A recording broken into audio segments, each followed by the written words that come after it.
جمع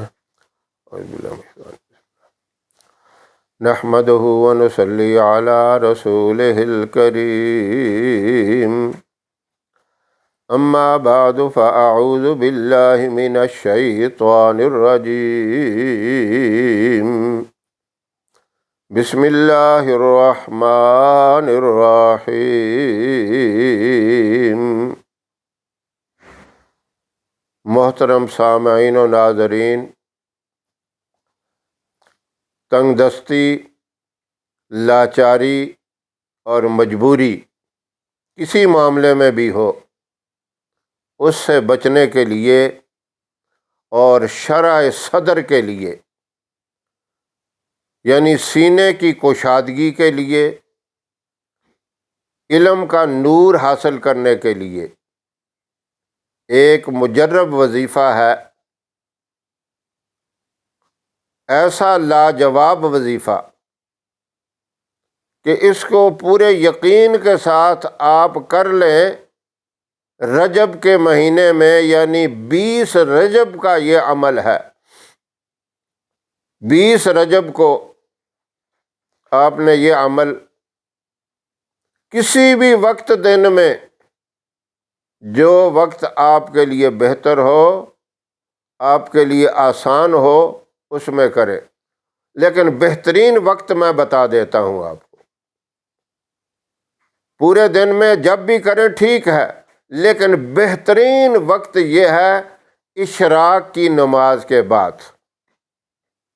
اس میں شرط یہ ہے کہ اشراق کی نماز بھی پڑھیں اور یہ وظیفہ بھی کریں۔ ہاں، اگر اس وقت آپ کسی مجبوری کی وجہ سے نہیں کر سکتے، پھر پورے دن میں جب مرضی کریں۔ اور اگر اس کی 100% کامیابی اور طاقت چاہتے ہیں اور اس کا مکمل کمال چاہتے ہیں تو پھر اشراق کی نماز بھی ادا کریں، فجر کی نماز بھی باجماعت نماز ادا کریں، اور نماز کے بعد اشراق کے وقت تک آپ ذکر و اذکار، تسبیحات، قرآن پاک کی تلاوت میں مشغول رہیں۔ اشراق کے بعد پھر یہ وظیفہ کریں۔ یہ ہے بہترین اس کا وقت، کامیاب ہونے کا صحیح وقت۔ لیکن اس کے بعد بھی اگر کسی وقت کریں گے تو پھر بھی کامیابی ہے، ناکامی نہیں ہے۔ اب آپ نے اس وظیفے کو کرنا کیسے ہے؟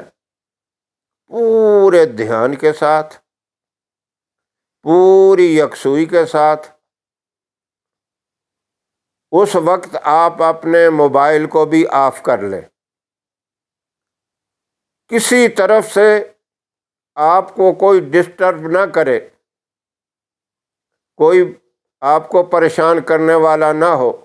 مرد حضرات تو مسجد میں کریں یہ عمل، مسجد میں باجماعت نماز ادا کرنے کے بعد اشراق تک بیٹھیں، اشراق کی نماز 4 رکعت نماز اشراق کے پڑھیں، 2 نفل کر کے اشراق کی نماز پڑھیں۔ آپ کو اس نماز کے اندر ہی اللہ رب العزت ایک مکمل کامیاب عمرے کا ثواب عطا فرما دیں گے۔ ثواب کے لحاظ سے بھی کتنا بڑا فائدہ، پھر اس وظیفے کا بڑا فائدہ۔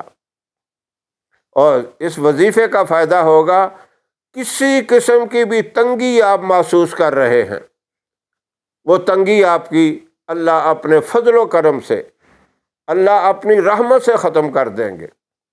وہ کسی معاملے میں بھی آپ تنگ ہیں، کاروبار کے معاملے میں، رزق کے معاملے میں، یا اور کوئی بیماری کے معاملے میں تنگ ہیں، گھر میں بچوں کی بیماری ہے، بڑوں کی بیماری ہے، اس کے معاملے میں تنگ ہیں، یا کسی کے ساتھ کوئی کیس لگا ہے، مقدمہ ہے، جھگڑا ہے، اس معاملے میں تنگ ہیں، کوئی بھی تنگی ہے، آپ اس وظیفے کے بعد دعا کریں گے، اللہ ایسے اسباب پیدا کر دے گا کہ تنگی سے اس طرح نکالے گا جس طرح بندہ مکھن سے بال نکال دیتا ہے، پتہ ہی نہیں چلتا۔ ایسا معاملہ اللہ فرمائیں گے۔ تو اب یہ مبارک وظیفہ آپ سن لیں۔ آپ نے سورہ الم نشرح اس کو 100 مرتبہ پڑھنا ہے، اول آخر درود شریف کے ساتھ۔ درود شریف جتنا آپ چاہیں پڑھیں، 3 دفعہ، 5 دفعہ، 7 دفعہ، جتنا آپ کا دل چاہتا ہے، طاق عدد رکھ کے آپ درود شریف پڑھ سکتے ہیں، اور 100 مرتبہ سورہ الم نشرح پڑھیں۔ ایک دن کا تو وظیفہ ہے، ایک دن یہ عمل کرنا کوئی مشکل نہیں ہے۔ ایک تو اللہ رب العزت آپ کی تنگی، مجبوری، لاچاری کو ختم کریں گے، اور دوسرا آپ کے سینے کو کھول دیں گے، علم سے روشن کر دیں گے۔ اللہ جس سے محبت کرتے ہیں، حدیث میں آتا ہے یتفقہ فی الدین، اس کو دین کی سمجھ عطا فرمائیں گے۔ کوئی طالب علم کرے گا، اسٹوڈنٹ کرے گا، کالج کا ہے، یونیورسٹی کا ہے، قرآن پاک حفظ کر رہا ہے، دینی تعلیم حاصل کر رہا ہے، احادیث مبارکہ کا علم حاصل کر رہا ہے، تو اللہ اس کے سینے کو کھول دیں گے، اور روز روشن کی طرح اللہ رب العزت اس کے دل کے اندر نور بھر دیں گے۔ اللہ نے اپنے پیارے محبوب سے بھی فرمایا الم نشرح لک صدرک، کیا ہم نے آپ کو شرح صدر نہیں عطا کیا؟ بغیر مانگنے کے ہم نے آپ کو اتنا علم عطا کیا۔ اگر اللہ کے بعد کسی کا علم ہے، کسی کی عظمت ہے، کسی کی شان ہے، تو وہ ہے محبوب صلی اللہ علیہ وسلم کی۔ بعد از خدا بزرگ تو ہی قصہ مختصر، اللہ کے بعد اگر کسی کا مقام ہے علم میں، عمل میں، مرتبے میں، کامیابی میں، تو وہ نبی کریم صلی اللہ علیہ وسلم کا ہے۔ تو اللہ رب العزت اس کی برکت سے علم کا نور بھی عطا فرمائیں گے، کامیابی بھی عطا فرمائیں گے، عزت بھی عطا فرمائیں گے، آپ کی تنگ دستی اور مجبوری کو دور کر دیں گے۔ یہ تنگ دستی اتنی خطرناک چیز ہے، بندے کو کفر تک پہنچا دیتی ہے۔ جب زندگی میں خوشحالی آ جائے، زندگی میں سکون آ جائے، زندگی میں چین آ جائے، تو پھر عبادت کا بھی لطف آتا ہے، پھر بندے کو کسی کے پاس بیٹھ کر دین کی بات کرنے کا بھی بڑا مزہ آتا ہے۔